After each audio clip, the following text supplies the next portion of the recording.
Well, absolutely, Sod's Law. Welcome to the Hot Lab. I've only just finished recording our qualifying show, and Verstappen and Hamilton escape sanctions for the Mexico F1 qualifying incidents. This is by Philip Claren. Or Cleary, sorry if I've got your name wrong, from motorsport.com. So Verstappen, Russell, Alonso have escaped sanctions for impeding others in the Mexico Grand Prix qualifying, while Hamilton was also cleared for a potential rules breach. So ahead of their final runs, Q1, Verstappen, Alonso and Russell all backed up other cars while leaving the pit lane in a bid to create a gap. All three drivers were summoned by the FIA stewards for unnecessarily impeding at the pit exit, but they decided not to take further action. The drivers and their team managers successfully argued that their actions were the result of the maximum delta time, which prevents drivers from going too slowly out on the circuit to find clear air.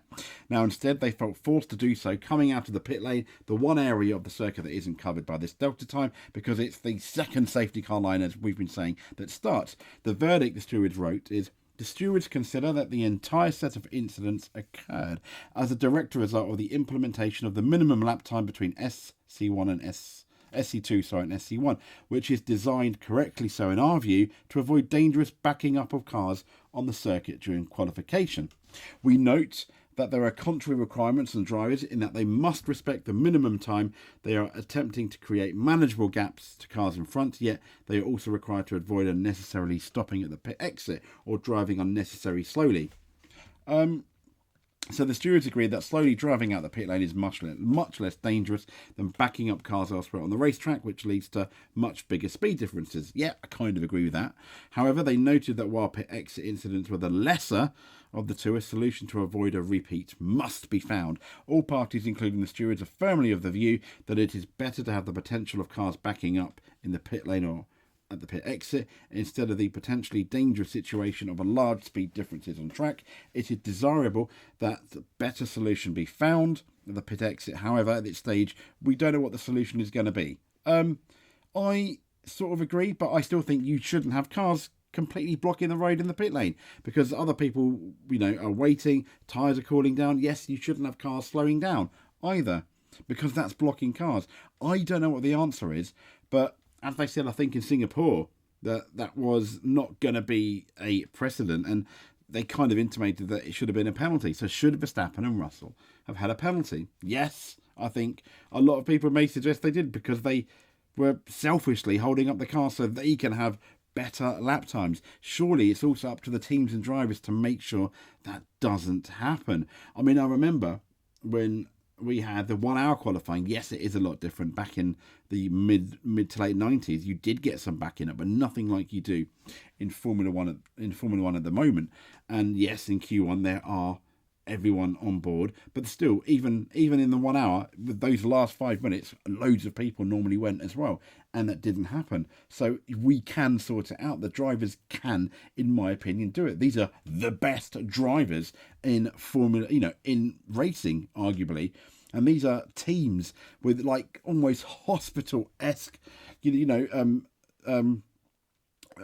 precision when putting their cars together. They've got all this telemetry as well, and to tell me they can't get it right and they have to wait in the pit lane is kind of, for me, a bit embarrassing. I get it that we need to have another solution, but the fact that they can't find one, and let's be honest.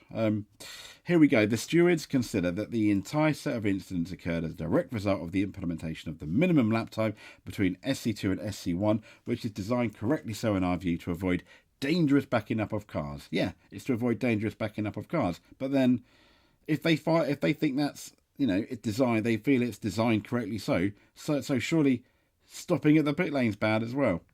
But there we go. All parties, including the stewards, are firmly of the view it's designed. So fair enough. Russell, though, said of the situation, they ask us not to stop in the pit lane, but if you don't make the gap in the pit lane, you have to make it on track. And for me, it's quite dangerous. Just have maybe a minimum sector time each sector. Like you would under the virtual safety car, maybe. I don't know.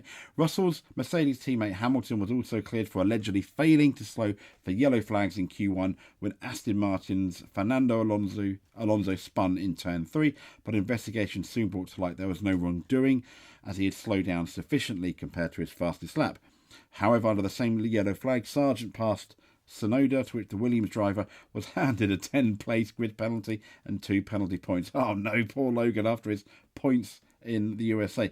Williams were also fined €20,000, half of which is suspended for leaving a jack in its pit box, which was then hit by Sonoda. Yeah, that's actually quite naughty. Fair enough. But there we go. That's breaking news for the penalty just after I've put our qualifying show on. Oh my gosh. But do you agree? Do you not? There we go.